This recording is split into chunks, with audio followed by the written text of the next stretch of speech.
எல்லாருமா சேர்ந்து உங்க அக்காவை கொண்டுட்டாங்க. என்ன பேசப்பா? இங்க நீங்க இல்லாம இந்த பிள்ளைகப்பட்ட பாடு எனக்கு தர தெரியும்.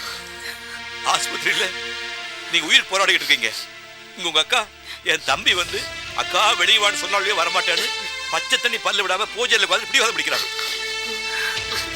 நான் உங்களுக்கு வினைப்பேனா அவங்களுக்கு வினைப்பேனா? வீட்டுல உங்க அக்கா போனோம் இடி விழுந்த மாதிரி எல்லாம் நொறுங்கி போயிருக்கு. அந்த சூழ்நிலையில உங்களுக்கு சாப்பாடு கொண்டு வந்தேன். சாப்பிட்டேனான்னு கேட்டீங்க. ஓ சாப்பிட்டேன்னு சிரிச்சுக்கிட்டே சொன்னேன். அப்பா இப்ப இருக்கிற நிலைமையில கிடவி சாவை பத்தி சொல்ல வேண்டாம். டாக்டர் சொன்னதாலும் உங்கள்கிட்ட சொல்லல. பொல்லாத டாக்டர் சொல்லிட்டாரு. மூடி மறைச்சிட்டீங்களா? மூடி மறைச்சிட்டாருங்க. எங்க அக்கா என்ன தூக்கி வளர்த்தவடா, என்ன தூக்கி வளர்த்த.